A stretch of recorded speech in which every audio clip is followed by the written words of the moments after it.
I built an IKEA bed once, and it was fucking terrible, man. Today on This American Dice, we present to you the grand finale of Dungeon World, Cousins Edition, Mission to Mount Gloom. Marvel as Dr. Pilchas attempts to make good on his deal with Jorge, the god of death. Gaze on in amazement as Herzl Quarterling attempts to convince a group of 4-inch tall gnomes that a 2.5-foot tall halfling is somehow the same species they are. Wonder at Slim, Bard, and Brandon's various run-ins with dinosaurs that want to kill them? And will they find this weapon? Also, watch as Austin attempts to walk back a major mess-up from the previous game. All this and more today on This American Dice.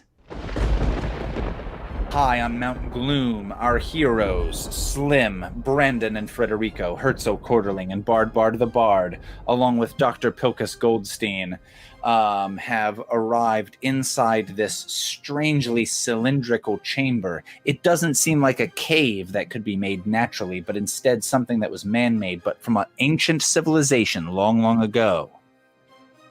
Unfortunately, or to add an additional wrinkle, I should say, to their adventure, there's an entire civilization of gnomes, little 4-foot, Jesus Christ, 4-inch David the Gnome-esque creatures that exist in here, that have houses and a town square. They've got farms, they've got crops, they've got little livestock, and I forget what we said that livestock was.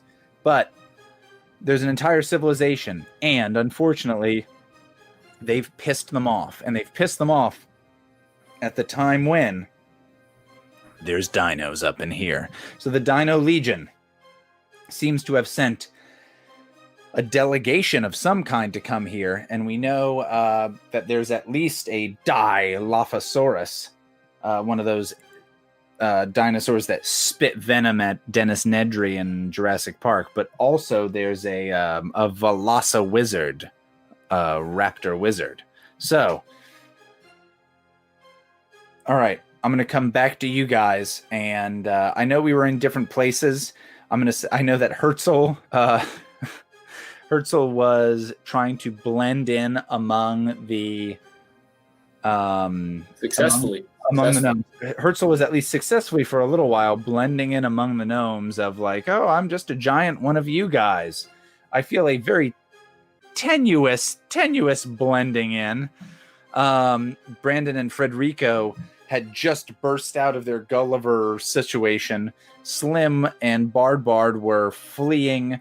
They had ninja stars thrown at them as they were fleeing Dr. Pilchas Goldstein. And Dr. Pilchas Goldstein is noticeably absent.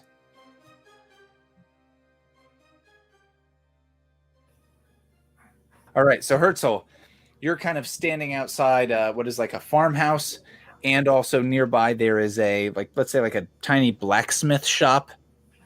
But again, they're gnomes, so everybody is like 4 inches tall. And there's a group of people outside who are kind of all like, oh my God, I can't believe this. What's happening? This is crazy. These dinosaurs came here to speak to us. Thank God that they did, because they're these crazy people who are doing something insane. They've destroyed some things. I heard that they ripped several people apart. I can't believe it. So Herzl is hearing all of this as he's pretending to be one of them, even though he is, what did we say, 6 times as tall? Herzl's gonna mosey on over to this crew of characters over here and nudge one of them with an elbow to be like, I know, man, this is fucking crazy. They're tearing people's heads off. They're totally psychotic. Unmatched. Okay. So I think this might be a defy danger move, and the defy danger move being like a charisma based thing of them finding you out, because I don't think you're parlaying with them and using any kind of leverage. So could you go ahead and roll could you roll your just 2D, could you roll 2d6 plus your charisma bonus? So it's probably like 2 or 3. Ooh. I got 12. 12's pretty good. All right. So when you say that, they're like, yeah, exactly. Man, we're trying to find the dinosaurs have come here with an offer of peace. They're trying to make sure that they've warned us about these. I put my finger to his mouth to shush him, and I'm like, the dinosaurs are the monsters as well. They're gonna eat us. Look at how insanely huge and scary they are. You think they're friends with us? We need to get the fuck out of here. The 4 of us, or 5 of us, however many there are, we got to get the fuck out of here, guys. Let's go. I think there's like a crew of like a dozen people. All right. Well, there's dozen town folk. I'm like, we got to get the fuck out of here, everyone. Let's fucking go. Lead the way. And you're like, I think you're right. Hold on, though. Because now you're trying to get them to act specifically on a thing. So now that is a parlay roll. Unfortunately, it'll be a same charisma roll. But let's see if you can do super well. So they think, all right, this guy's one of us. Even though, again, this would be the equivalent of, this would be the equivalent of a 36-foot tall man being like, I'm just like one of you. Am I right? And we're like, yeah, I guess. All right. So 2d6 again? Yeah, 2d6 and then plus that same charisma bonus. 9. 9. Okay, so this one's a little tougher. All right, so they're kind of curious. What's the assurance that you can give them right now that, like, okay, we gotta. You're right. These people are bad. All these people are bad. We gotta go. I was like, look at how terrifying those dinosaurs look. They're gonna murder us savagely and eat us alive, or these other psychopaths are ripping our heads off from our body. It's a lose-lose, everyone. We need to go. Let's go. All right, so I think that's kind of the argument you're making. The kind of concrete assurance to get out of here. What's that? Is there something you can give them right here and right now to be like, let's go? I point over to Bard and Brandon, Federico, and Slim, and they are covered in gnome blood from tearing these little gnomes apart. And I'm like, look at your neighbor's blood all over their hands already. You're going to be next. That sounds, I guess that's okay. Yeah, that sounds pretty good. So these people are like, oh my God, please, oh. And yeah, so they're like, oh, a few of them rush back into their houses, and a few others are like, there's no time, man. And they kind of grab a bunch of stuff, and they're trying to go, and so they're trying to go with you. But again, they're 4 inches tall, so their rate of movement is very, very slow compared to yours. And I think 1 or 2 of them are like, come on, I've got a tiny mule. And it's a tiny equivalent of like a 4-inch tall person's mule. And I don't remember what we did before, so I'm just going to go ahead and say they have tiny versions of our animals. It's a hamster. Short riding hamsters. Yeah, they have small riding hamsters, but the hamsters move at the pace of a mule because they're constantly walking and then just like chewing on their fingers or just making weird motions with their mouth, so they're very slow. It's cute, but it's slow. Yeah, so you're kind of going with them and you're trying to get the hell out of here. Where are they taking me? That was my question, because out of here, here's the issue, and I think I thought maybe they knew like some sort of other way out. Yeah, these people don't. As far as they know, this thing that is essentially 5 football fields long by 2 football fields wide is the entire world to them. Oh, man.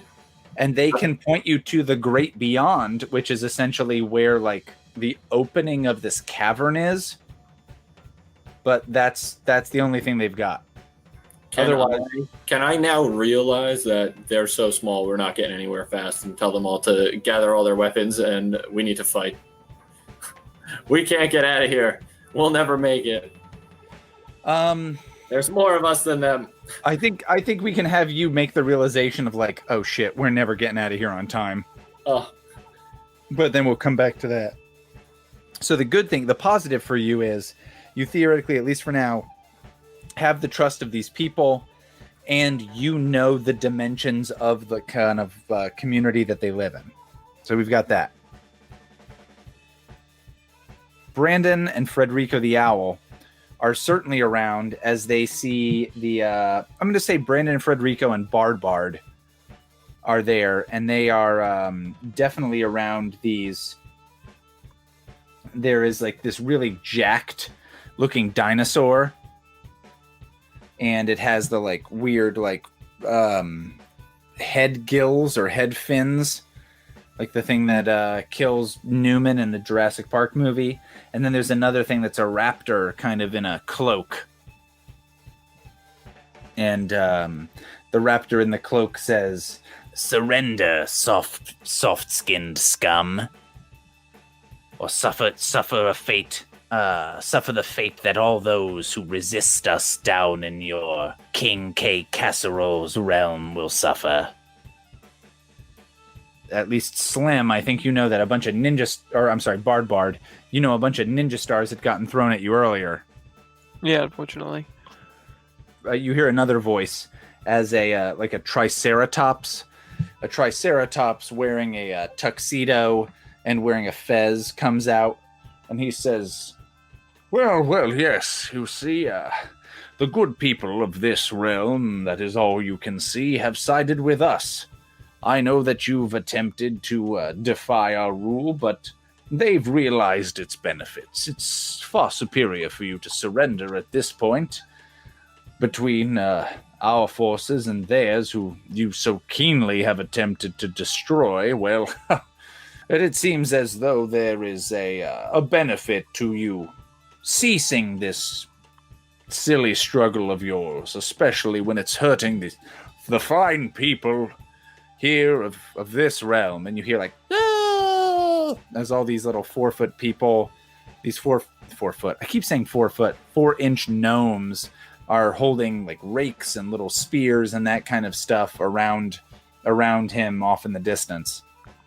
So again, there's like a really jacked Dilophosaurus holding a hammer near you. A little bit behind him is a raptor in wizardy robes, and then off behind him is or near him is a triceratops with a fez. I like the Triceratops. He sounds like he's got a stylish cap, you know? I'm big on stylish caps. Yes, it's me. Ambassador Rex, they call me. He sounds great. Do you think that it's possible? Wait, why are the dinosaurs protecting the 4-inch gnomes? Do we not know that? Ooh, that sounds like. Are you trying to like read the situation here and figure out what's going on based on clues you're seeing right now? Yeah, sure. That sounds like a discern reality. So can you roll 2d6 plus your wisdom bonus? Okay. I got 8. 8's pretty good. So well, 8's okay. You get one of those questions. Do you have the list? Hang on, I gotta pull it up. Ooh.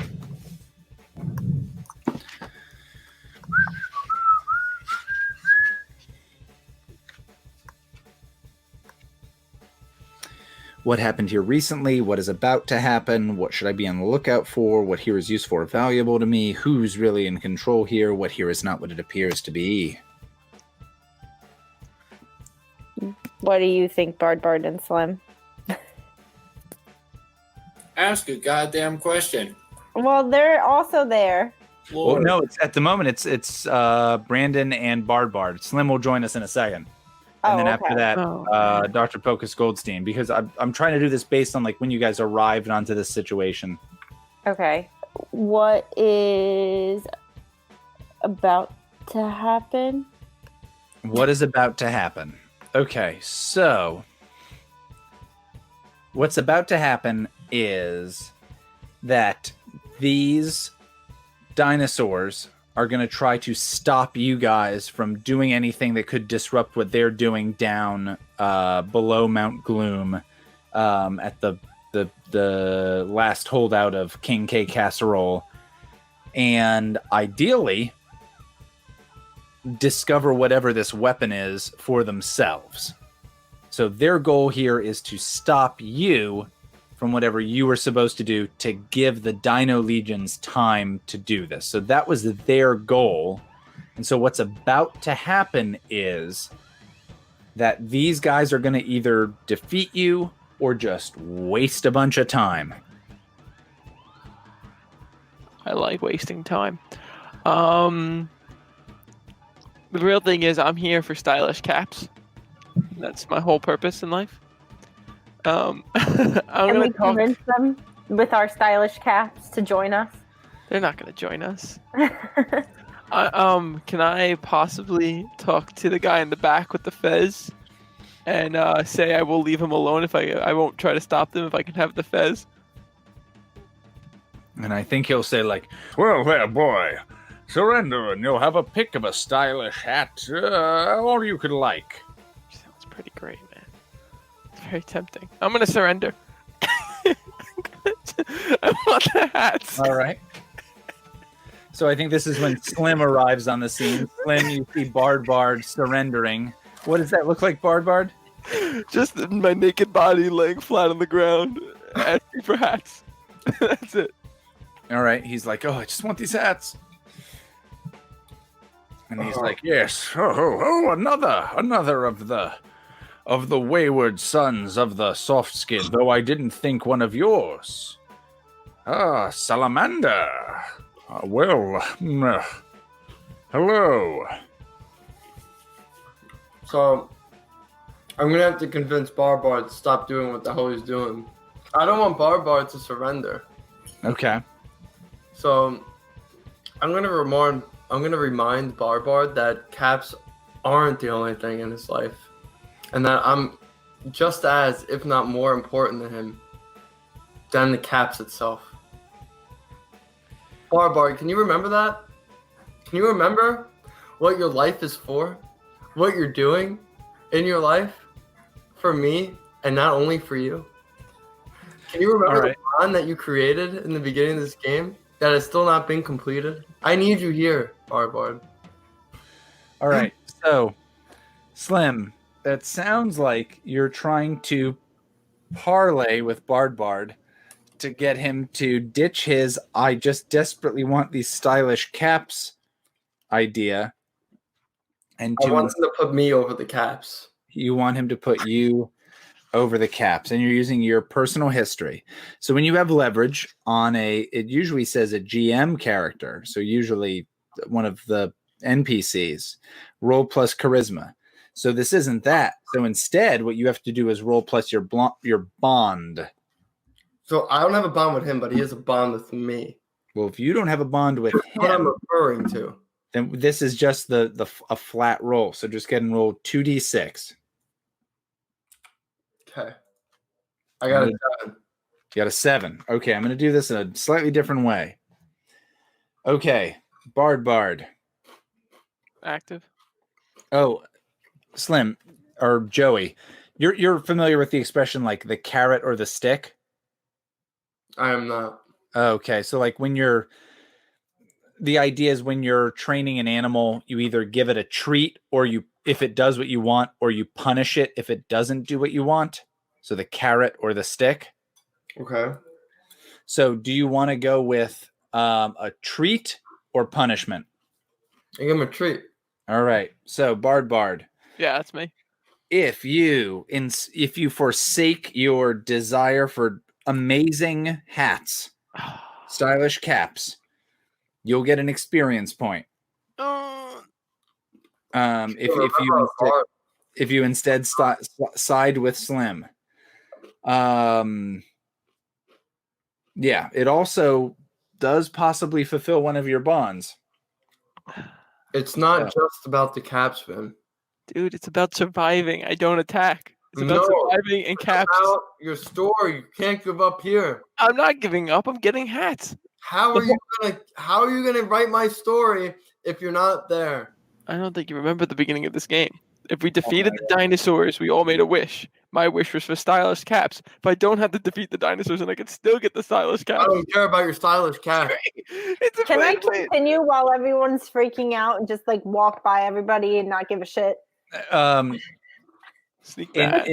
Possibly in just a second, because I think I think what happens is Slim is shows up and is arguing with Bard and is like, but what about our agreement? It's not about the stylish caps. It's not about the stylish caps. And while he says that, there's a figure that kind of comes out and I think like grabs him and puts him in kind of this prone position where it's got like a knife to him. Look what he did. Yeah, or like some kind of sword to him, and it's like almost holding you hostage. And it says like a stylish cap. What's a stylish cap without a head? And it says that to Slim. It's really yeah. Great point. It's a great point. And this is where we're gonna have Dr. Pilchas Goldstein arrive on the scene. So we've got Dr. Pilchas Goldstein arriving on the scene. We've got Bard face down. We've got Brandon and Federico kind of in a position of like figuring everything out. Herzl's not here right now, or he seems like he's a little bit absent. But and Slim is being held theoretically hostage by you can see a raptor who's cloaked all in black, like a ninja. Like a Velasa ninja. I guess I take my hammer and I smash Bard's head. You're gonna attack Bard? Yep. Okay. He's on the ground defenseless, right? Kind of, yeah. So, I think, and I'm gonna try to correct an issue I'd had before.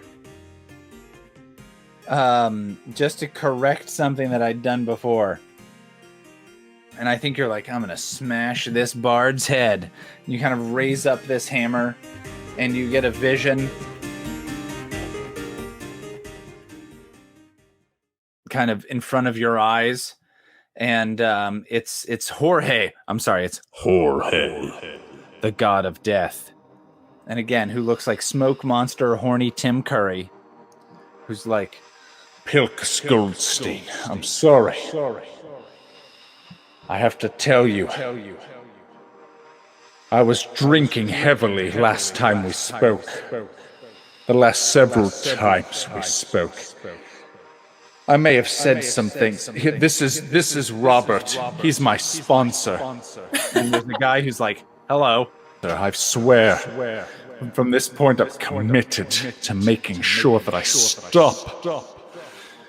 I've reached rock bottom, Pilchas, and I have to make sure that you don't as well. So instead of killing your friends and shooting a weird cannon at an innocent city, I'll offer you one other thing instead. He's like, you already died going through the big weird crystal that I live in. And you already died when you smashed your nuts with your own hammer. So I'll tell you this. Can you? And Robert is like, just say it. Here's my offer to you. If you can fulfill your goals without succumbing to your own demons, which I have, and I have to admit, because I know that I've lost control of my life. And Robert's like, yes. If you, Pilchas, can admit this, I'll give you a choice between one of two things when this is said and done, and you must choose one of them. If you swear that to me, you can live. But bother not your friends. That's the talk of a drunk man high on his own delight from space wine. So what's he giving me? He's basically telling you don't have to kill Bard or Slim or shoot this laser at this at the city you were hired to protect. You can do those things, but when all is done, you'll have to give up one of two things. Uh-huh. And you'll still continue to live. He hasn't told you what those two things are. All right, well, while this guy's figuring it out, I smash Bard's head. Well, I think you're in like a dreamscape at the moment. I'm trying to correct a mistake from the previous games of setting you guys directly against one another, which again in this game doesn't work well. So what do I have to give up here? So I'll tell you in advance. He's gonna suggest that you give up. He's not gonna suggest. He's gonna offer you that you give up either being a fighter or being a doctor. So you'll either be Dr. Pilchas Goldstein and no longer a fighter, or Warrior Pilchas Goldstein, no longer a doctor. Okay. And he's saying Sounds good. Okay, so he's saying basically like, leave your friends alone, don't do that. Do the mission that you were set out to do. Sorry, I've been drinking heavily lately and I'm really sorry. I'm having to contact a lot of ex-girlfriends and tell them this is why I did this and this is what's wrong. Didn't he already tell me how to fire this cannon? Oh yeah, he told you that there's like a control thing up on the top of the mountain. All right.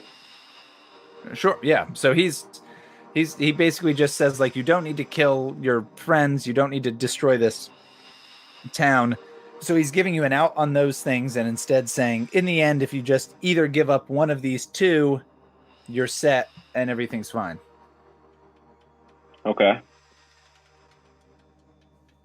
Anyway, so that's and now to step back as Austin, that's my attempt to fix the problem of directly creating a conflict between two of the characters, which again in this game doesn't really work super well. You've got your hammer raised over your head as you're looking down at Bard. And Bard is talking to this like really jacked like dinosaur person who's got those weird neck frills, and he's also holding a hammer, or it's also holding. It's tough to tell. They don't have breasts or external genitalia, so it's one of the dinosaur people. So it's just looking at you guys, and it's holding this big war hammer just like yours. Okay. So what's the goal? What's the goal, Pilchas? I'm leaving Slim and Bard to deal with whatever they are dealing with, and I'm going up to find the control panel. Ooh, okay. So I think what that's going to mean is you're going to have to run past these dinosaurs. Okay. All right. So is your main goal just get past these dinosaurs? Fuck it. I gotta get out of here and find this control panel. How many dinosaurs are there? At the moment, you see 3. There's one in wizard robes. There's one who's really jacked and has a hammer, and then there's one who's holding Slim hostage. Well, the one who's jacked is having a conversation with Bard. One is holding Slim hostage, right? Yeah. So then that leaves the wizard. The one in wizard robes. Yes, the Don't forget Velociraptor about wizard. the guy with the fez. Oh, you're Spore. right. And farther away, there is a. That's my friend. And right next to the one with the wizard robes is Ambassador Rex, the Triceratops with a fez. Great guy. Are they human-sized dinosaurs, or are they dinosaur-sized dinosaurs? I think they're a little bit. They're big humans, so they're like professional wrestler-sized human dinosaurs. All right. So they're all pretty. Fuck no, they're human-sized dinosaurs. I attempt to parlay with the dinosaurs, and I tell them that they can have Slim and Bard if they let me pass, and I will leave without harming them. They already have me. I surrendered. Going for the hats. So what you're offering is to get out of here without bothering them? Yep. Yeah, go ahead and roll charisma. 2d6? 2d6 plus your charisma bonus. 8. Okay, so on a 7 to 8, or 7 to 9, you need some kind of concrete assurance. Concrete assurance? Yeah. Throw your weapons down, dude. No. You could do that. That'd be some concrete assurance. I'm gonna give them my hammer. Okay. And I believe I have a dagger or something. Oh, so you're gonna give them your weapons? I don't know, it's tough. I don't know if I want to give up my weapons. But You can also just be in a situation where you kind of fail this roll and have to make another roll to avoid them attacking you.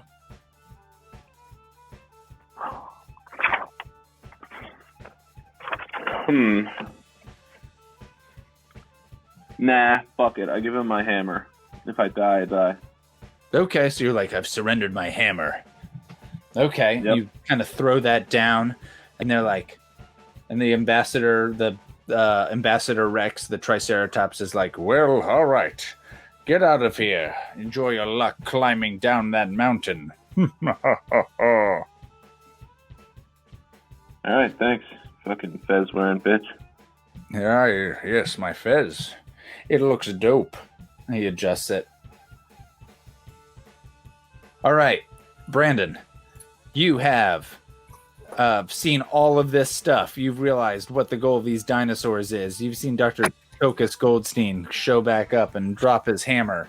You have Bard the Bard on his belly nearby.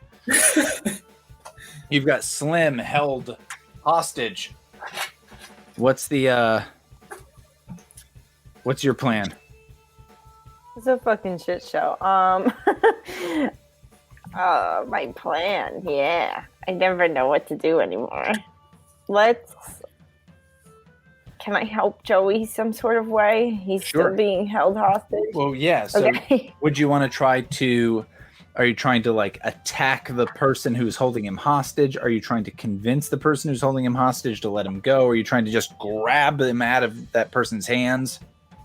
Matt gave me an old little punch, but I'm afraid to attack them because what isn't Jake talking to them? Will they turn on us if I attack Water one of the them? dinosaur. Well, he dropped his hammer and he's going, like, out towards the mouth of this cave.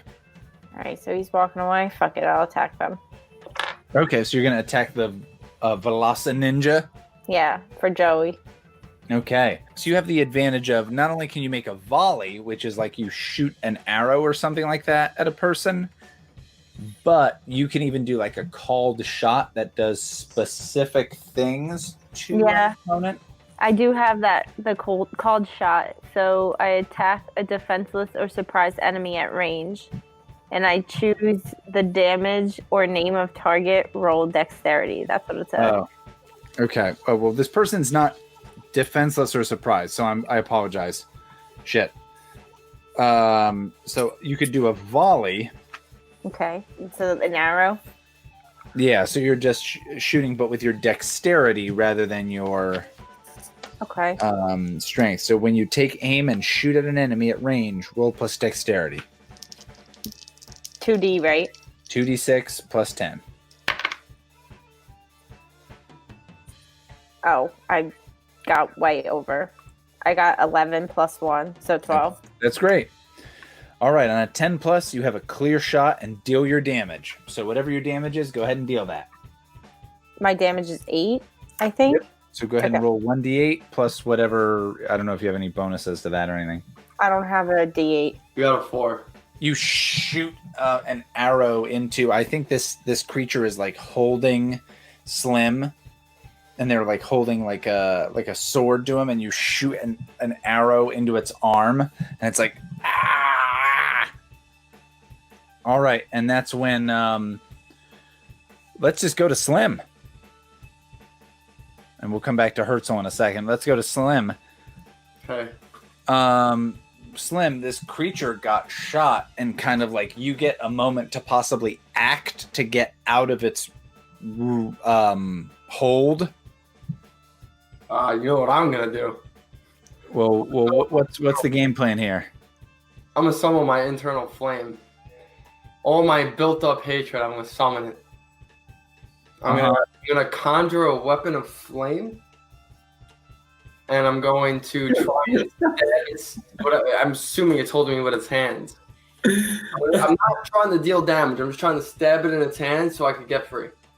This could be when you bend flame to your will. If there is a flame around, I would love to. I think there's the tiny hearth of the tiny gnome blacksmith shop. I would love to use that to my extent. All right, so go ahead and roll plus wisdom. I have an 8. An 8. Okay, that works.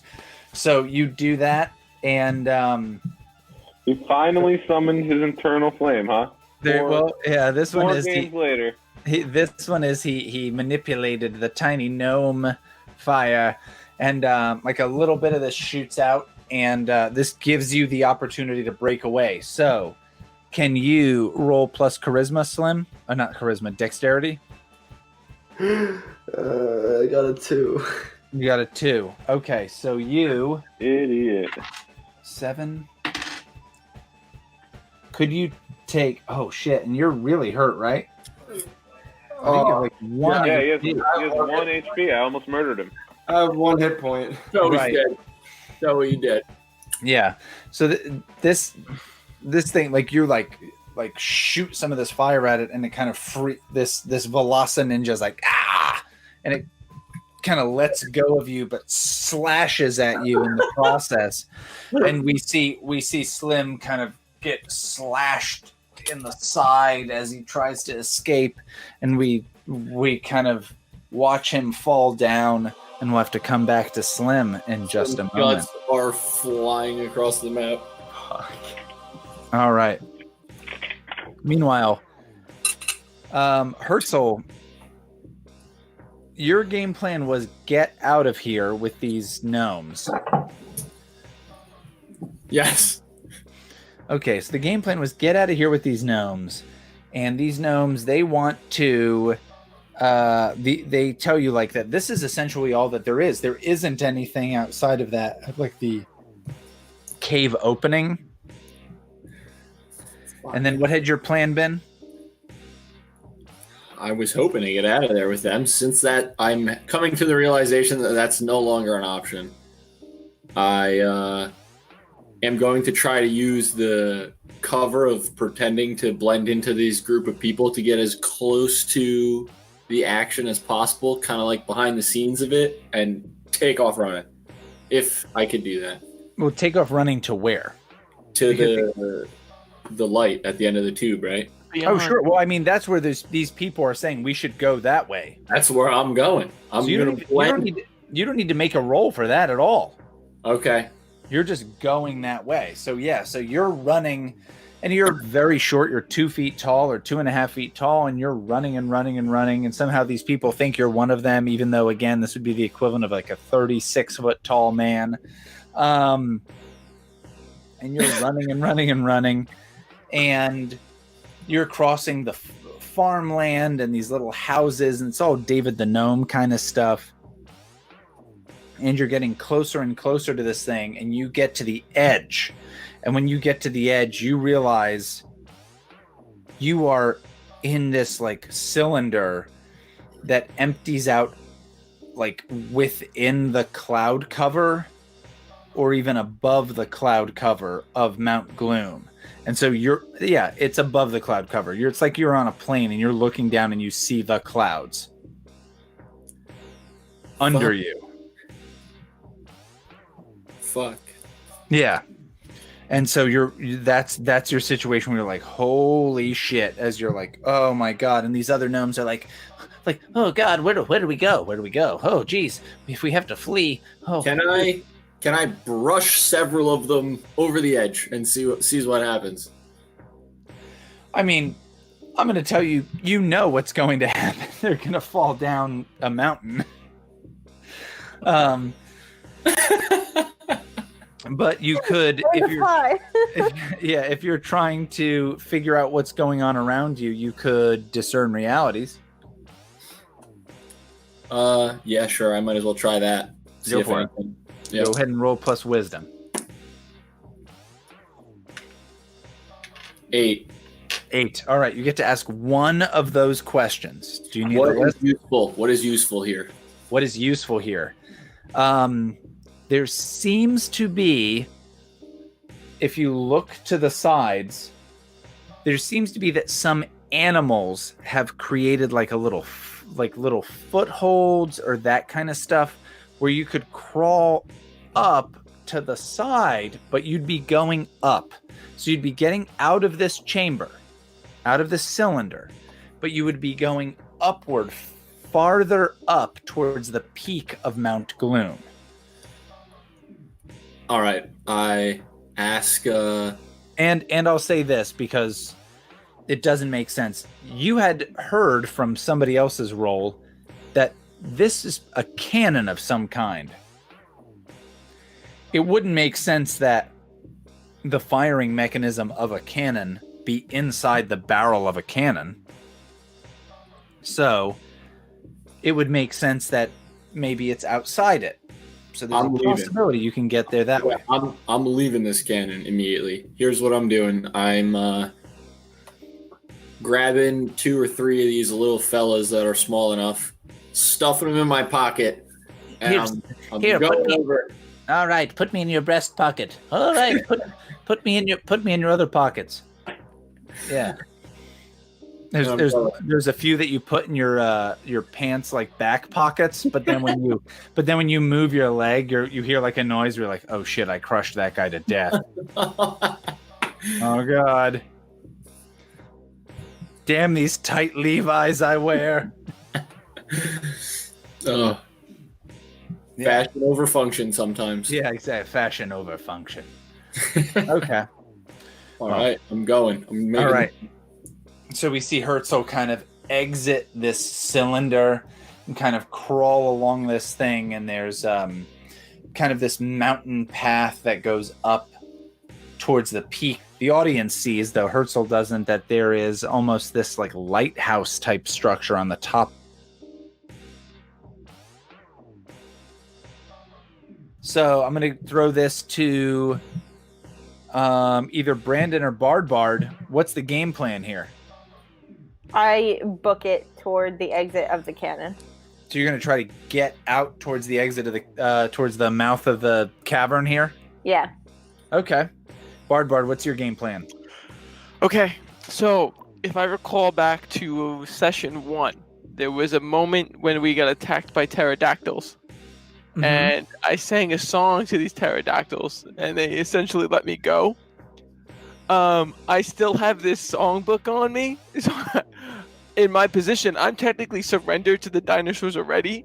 That's true. I'm going to attempt to sing again, and hopefully the pterodactyl is nearby. And remember Wait, how does he have a songbook? He's naked.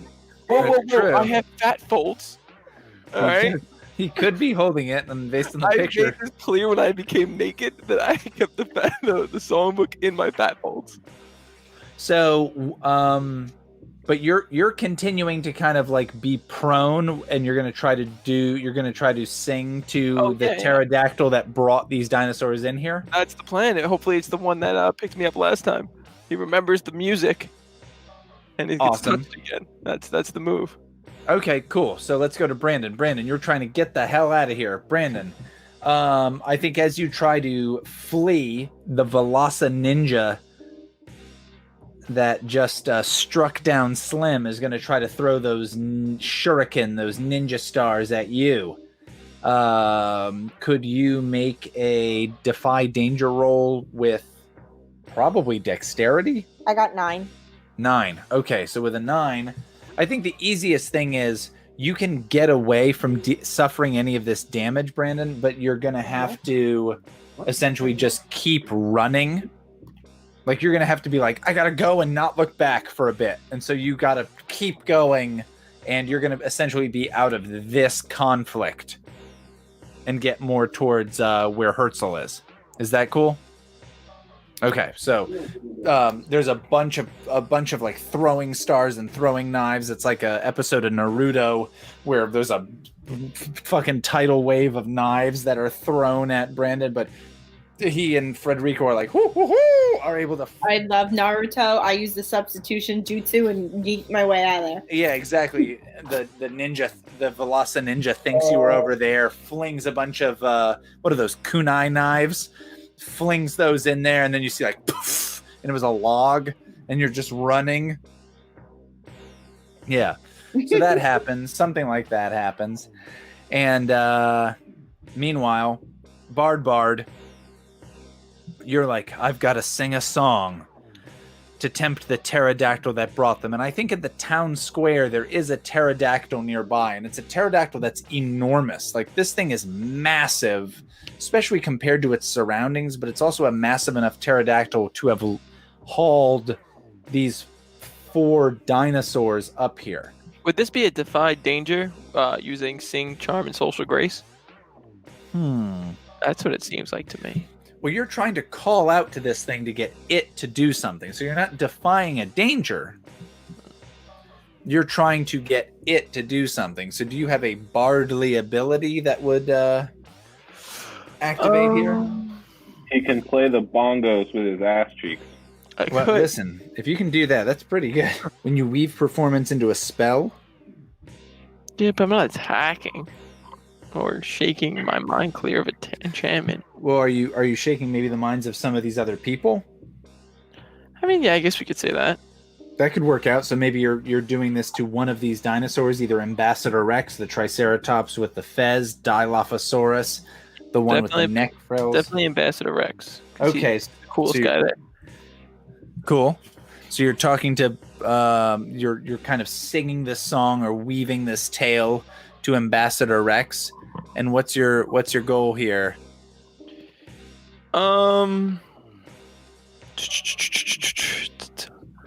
Let me walk free now that I surrendered, almost, I guess, right? Weave him, shake his mind into that I am not a threat, I guess. Okay, well, that doesn't really work with that ability. I was just gonna say that doesn't quite. You could maybe give a bonus next time someone successfully assists. Oh no, the target. No, not really. You could just say their mind is shaken. Clear of one enchantment. No, that's a helpful thing. That's helpful. I don't really have attacks, like anything like that. So you could sing this song that the next person who's going to do damage is going to do a bunch more damage. I already surrendered to them. I'm not fighting them. You could heal somebody, including yourself or Slim. I can heal the dead guy? Yeah, sure. All right, I'll heal the dead guy. There you go. All right, so go ahead and... So, Bard starts to sing a song and tell a tale. I rolled an 11, then I have +2 charisma, so that's 13, and then I have a bond with Slim, so that's 14. But I also have Eldritch Tones, so my Arcade Iron is strong, allowing me to choose 2 effects instead of 1. So, and then I also have Healing Song, which means I roll 2 d8s worth of damage, so I heal 2 d8s worth of damage. Wait, what's the thing that lets you do such and such damage? I have Healing Song, Song, Eldritch Tones, and Vicious Cacophony. Yeah, whatever. So the Vicious Cacophony thing is about dealing damage, not healing damage. Can't even read his own spells. Yeah. No, that's an insane word. That's a word that's for crazy people. You're right. But So Eldritch Tones gives me 2 effects instead of 1. Cool. So you can heal 1d8 damage and do something else. So I'm going to heal. Well, I also have Healing Song, so I can heal 2 d8 damages. Okay, cool. So I'm going to heal him, and then I'm going to shake his mind clear. He seems a little worried in his own hatred. I don't know what else to do for him. And the next time someone successfully assists the target, I'll do that one. I'll have that ready. That set for him. Okay, so you're doing both of those for Slim? Yeah. Okay, so go ahead and roll 2d8. Or roll a d8. The first d8 was a 6. The second d8 was a 5. So I heal him for 11. All right, so Slim, you got 11 HP back. You're my hero. And the next time someone successfully aids him, they get +2 instead of +1. Oh, that's less cool. Yeah, it's not great. Oh, well, no, you can give him 1d forward for damage for if he's going to attack. Yeah. Oh, yeah, so I'll do that. But that turns into 2d4 because of Vicious Word I can't read. Okay, so next time you do damage, Slim, it's a bunch of damage. I got 2/2, so he gets extra 4 damage on his next attack. Damn, what a way to play the character's abilities. All right. So I miss him already. And he kind of brings himself up and he sings, "Oh," like Ariel from Little Mermaid. Or maybe he raps. I don't know what his shtick is. He's like, "Oh, Slim motherfucker, you got the game. You're gonna go all the time." Like it's like an old school rap. You got a hamster in your hand, gonna be insane, like that kind of thing. Yeah. Amazing. So you've got that. Meanwhile, Dr. Pilchas Goldstein, you have dropped your hammer and you're running. You're running towards what? I was heading towards the controls. Okay, so you're heading towards the opening of this chasm. Is that where the controls are? I think that Jorge, the god of death, had told you that it can't be on top. It can't be in here. It has to be on top of here or something like that. So you'd imagine it can't be in here as a warrior.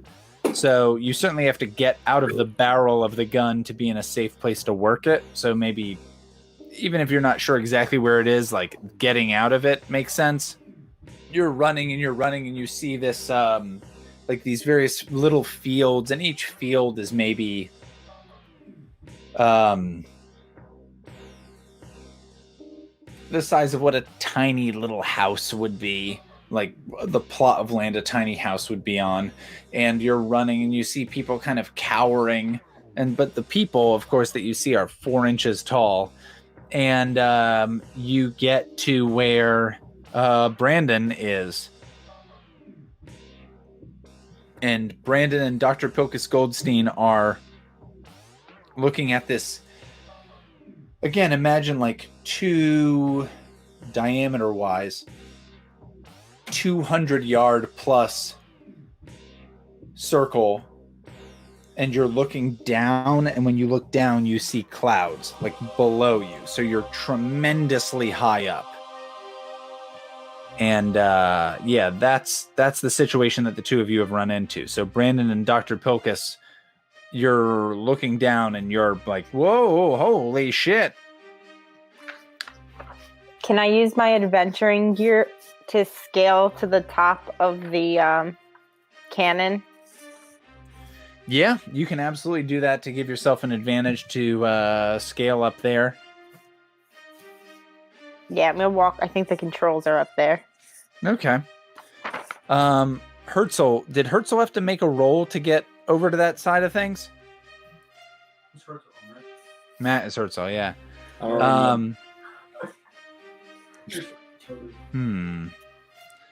Okay. So yeah, let's say you can do that pretty easily. You can make a roll and do that. And Dr. Pilchas, are you planning on following along with her on that rope? She's going to the controls? Well, she seems to be kind of throwing a rope or a grappling hook or a grapple or whatever the hell the term is to kind of head from the mouth of this cave, this cannon, to the side of it, to get back on the mountain. Okay. Is that your game plan as well? Yeah, I guess. Okay. So we see you guys making that effort, and I'm going to come back to you in a second because Herzl, could you make a defy danger roll for me? Because I think that the pterodactyl from inside has flown out to the mouth of things and may well be looking for a small quarterling to eat. Oh my god, can I toss the tiny creature people in my pocket into the air to feed the pterodactyl as I make my way to the building? Oh, that's grim, but that sounds like either quick thinking or... That sounds like either a wisdom or intelligence roll, sure. All right, here we go. Go for it. 8. All right, so... Ooh. Okay. I think that this pterodactyl kind of comes down and swoops at you, and you're kind of holding onto this stuff, and they're like, "My God, oh, this giant creature even larger than you. How are we gonna ever escape? It's a giant. Oh, I thought they were our friends." And this thing comes down and it swoops down again, and the third time you're just like, "Hit!" And you fling one of these guys, and they're like, "No." I'm just gonna say, for the sake of it, you fling the 2 or 3 of them that you have, and it goes after one of them and kind of like grabs it like off in the distance, and you fall back. You kind of like throw that, and you're like, "Haha!" Oh, and you fall back for a minute. You kind of scramble and grab onto the rocks, and you've fallen back to where Brandon, Federico, and Dr. Pilchas Goldstein are. So you're in the same area with them. So you're no longer like kind of like in the lead towards getting anything. You're now with these folks.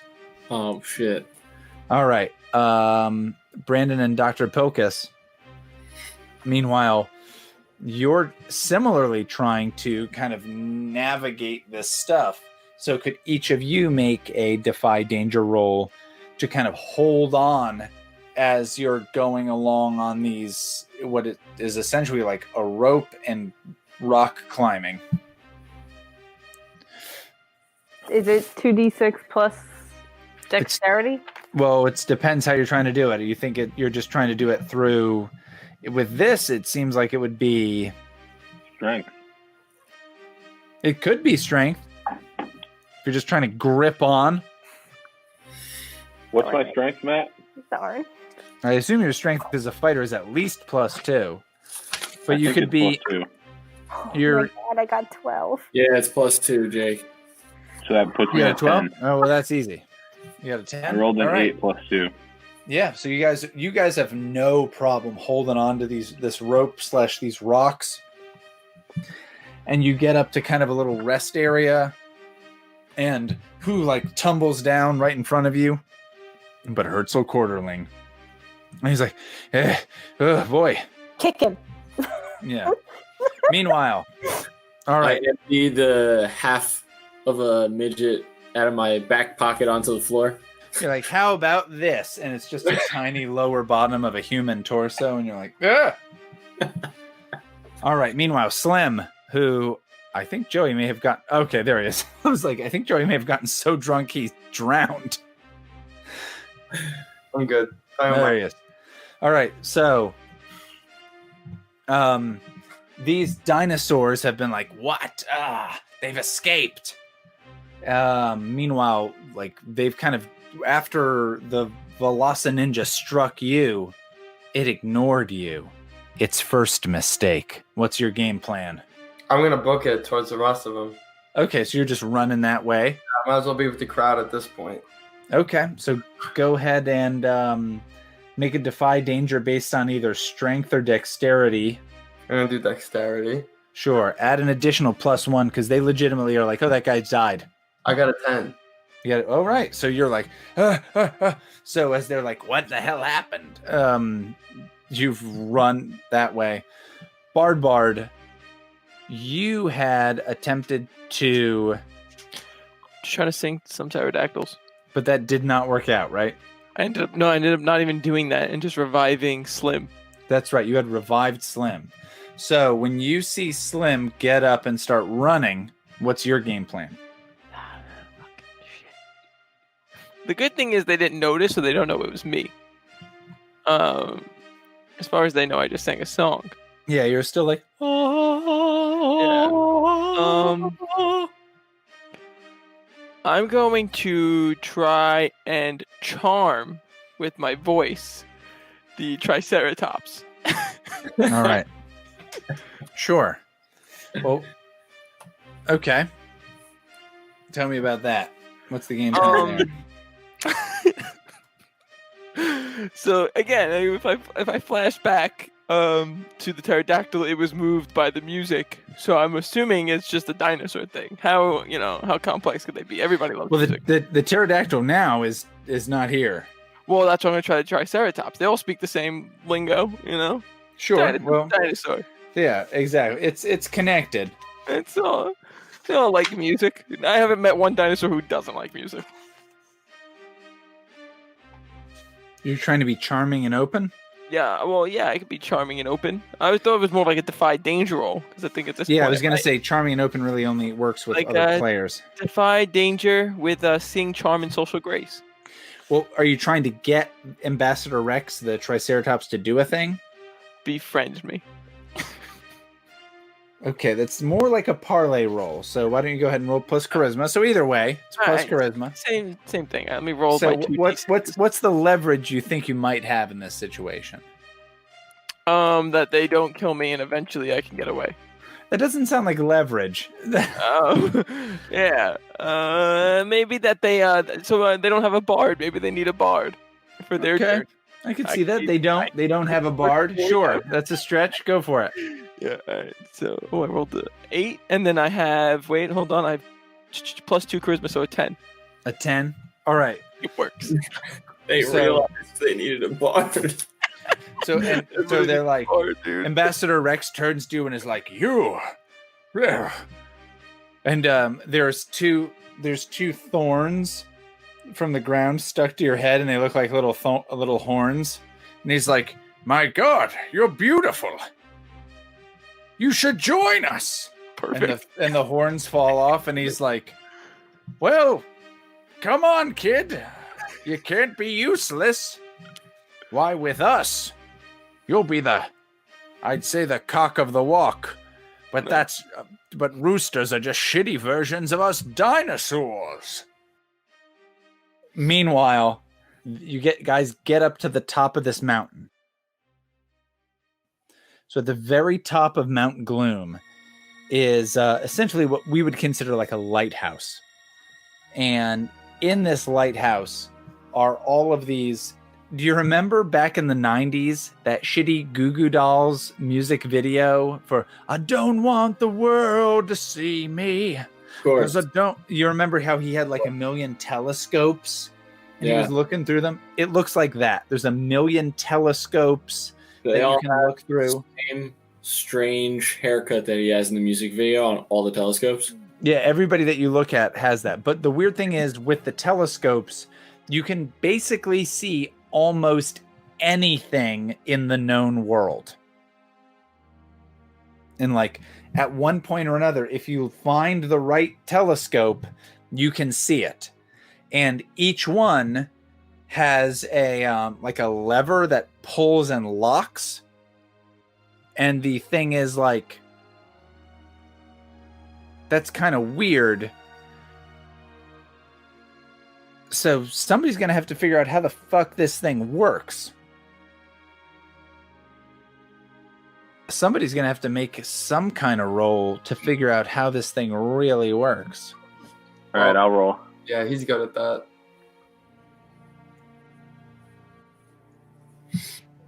This is probably Am a I wisdom rolling roll. here?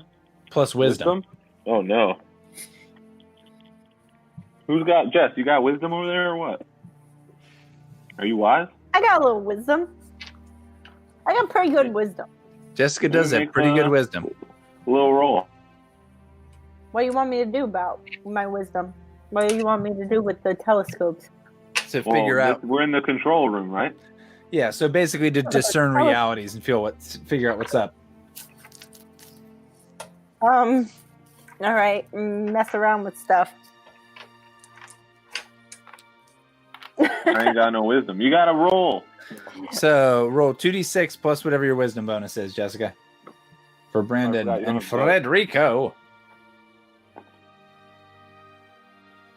Are you rolling?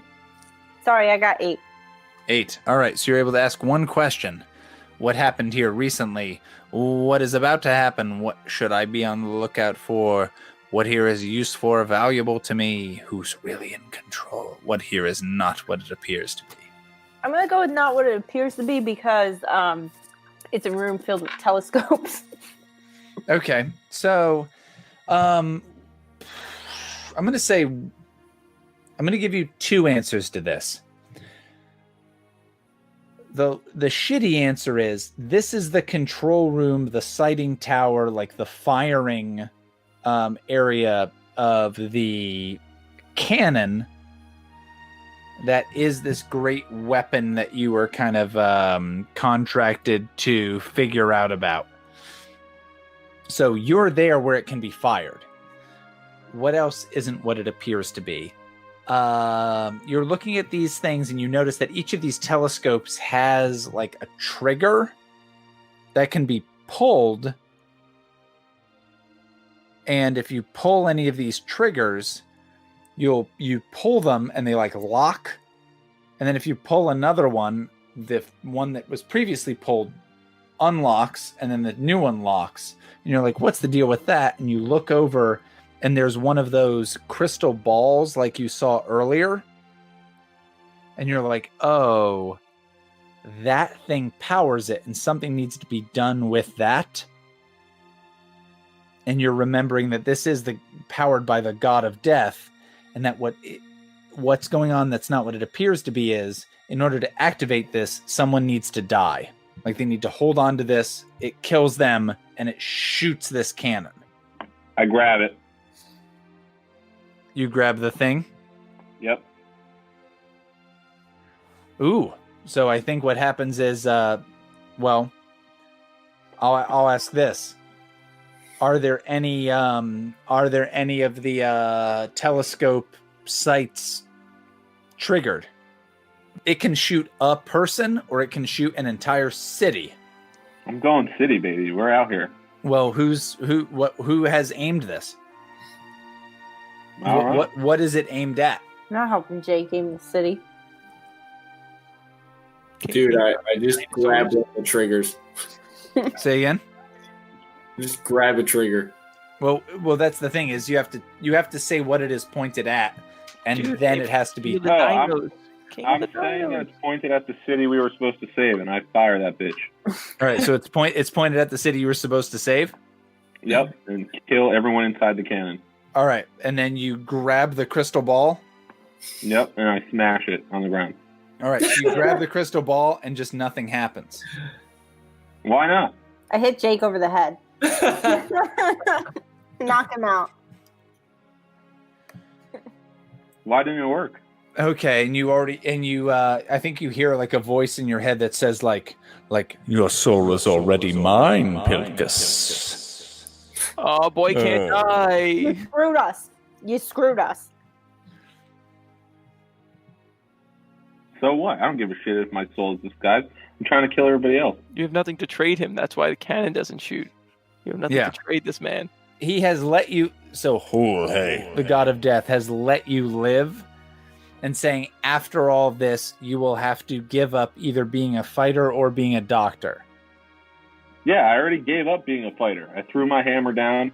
I'm doctor now. You're doctor? That's Okay. it. Oh, Game I over. think- I win. I mean, Is I there think- winning? yeah, I think he wants you to. I think that he doesn't want your soul in this situation.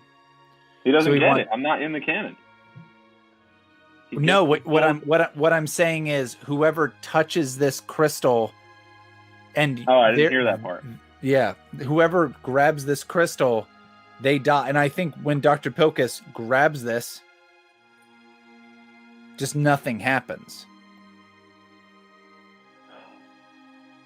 I tell Matt to grab it. Herzl, grab this. I grasp a hold. Oh yeah, we're So you gra- firing. So you grasp the thing. Firmly. All right, and it's like, oh, and what is it aimed at? Jake's house.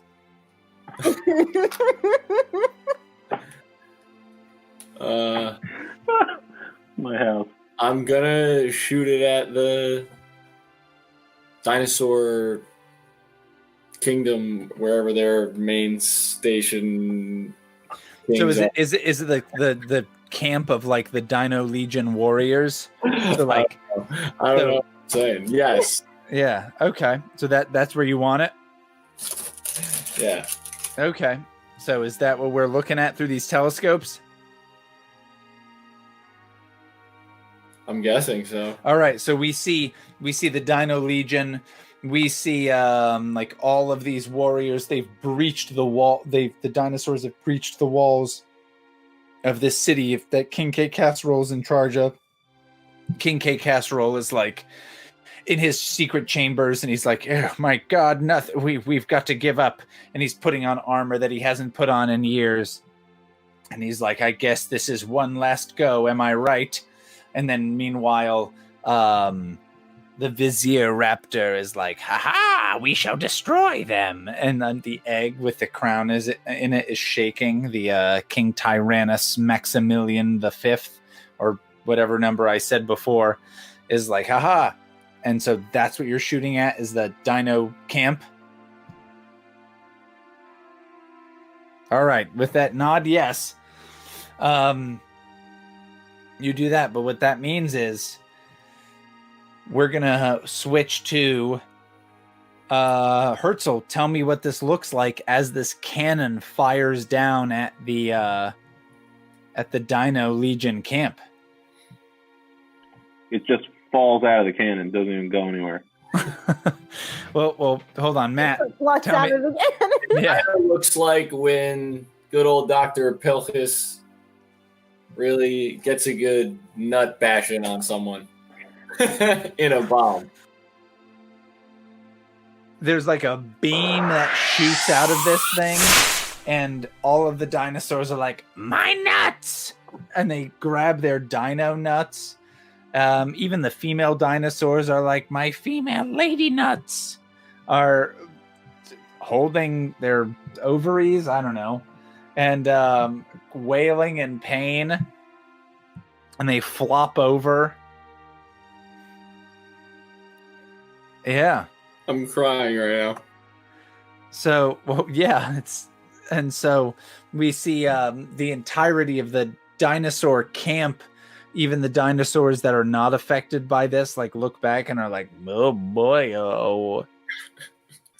And yeah.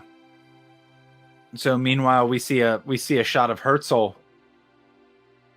And what's the thing we see as, what's the last thing that Herzl does, says, whatever, before he dies?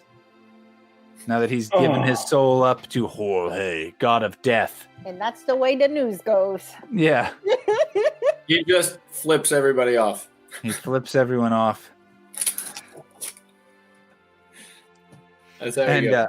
Yeah, and you see above him the smoke monster of Jorge flipping everybody off as well.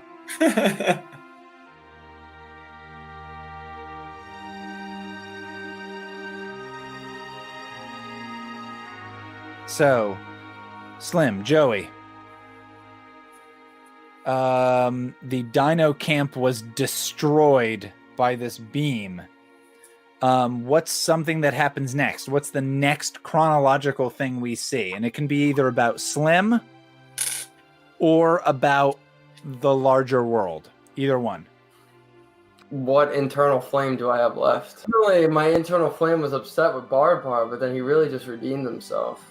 And then what's the point of being mad at Jake? I think I might... Aren't they dead anyway?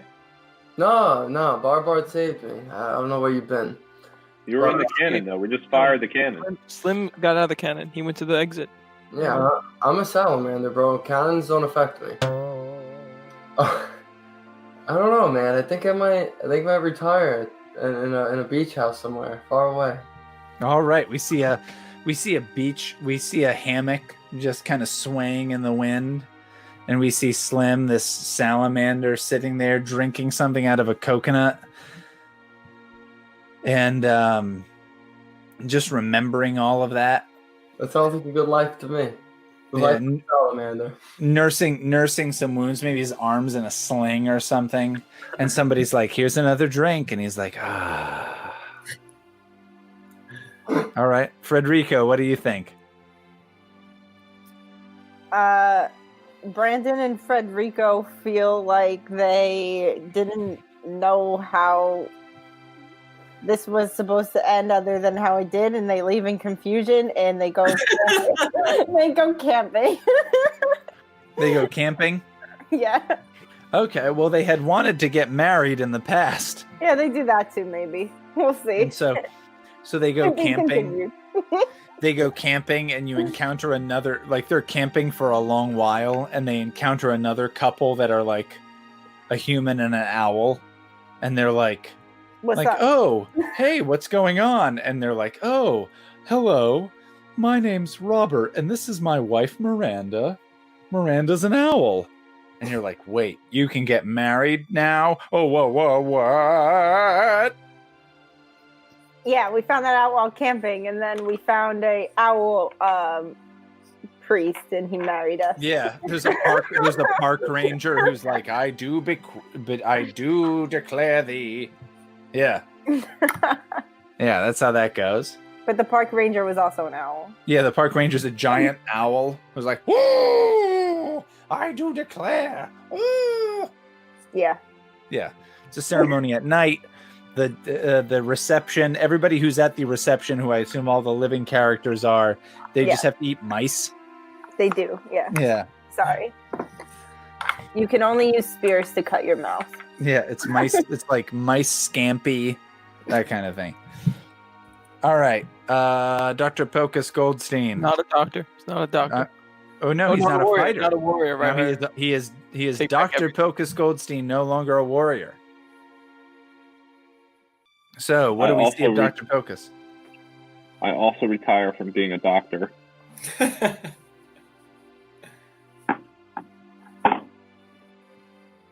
Okay. That's it, man. That's all I got. All right, so you're like, oh, I'm not a warrior anymore. I've put down my hammer. And you pick up your scalpel and your, I guess, colostomy bags and that kind of stuff as a gastroenterologist. I don't know. Maybe your, what is it called? The camera that goes up your butt? What's that called? Colonoscopy. Colonoscopy. Your colonoscopy snake. And you're like, oh, this just doesn't make sense to me anymore. And then what does he do? He jumps off the end of the cannon. He goes back up to that cannon and it's like, this is all that makes sense. Yep. All right. Good way to go. The true victim of trauma. Yeah. Oh my God. Everything was taken from him that day. His soul, his nuts, his hammer.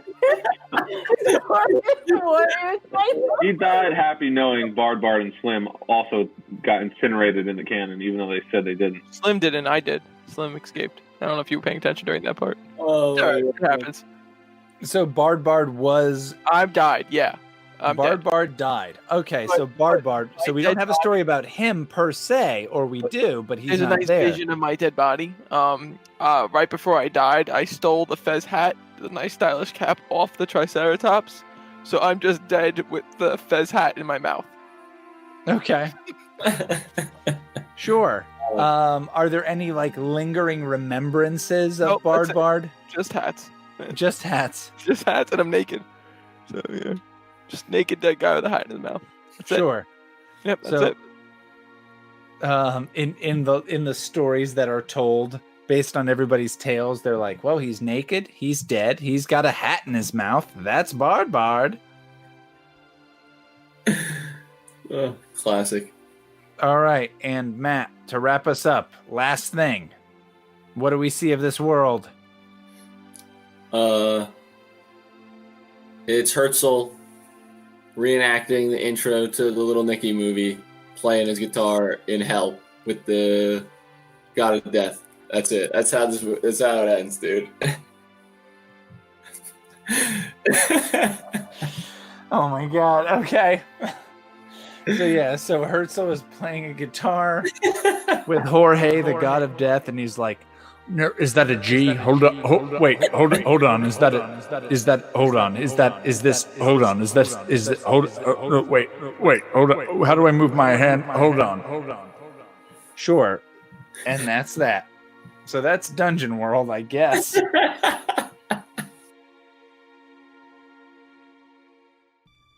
So that's Dungeon World. Dungeon World, Cousins Edition, here on This American Dice. Thanks for listening all the way through to this exciting finale that saw me really walk back some mistakes from the previous game. But Dungeon World is a great game, and you should check it out.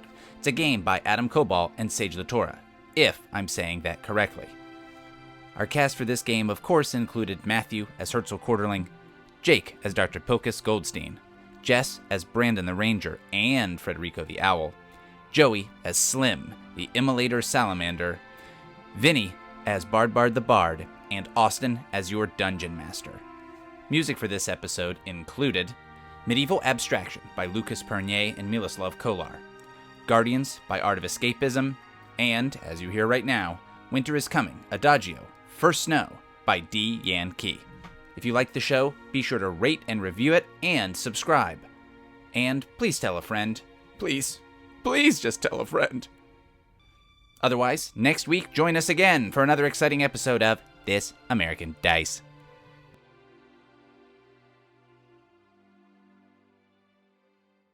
The stupid hobby I've been indulging myself in is, well, it's not stupid. Drinking. Well, Probably no, is. that's a lifestyle, baby.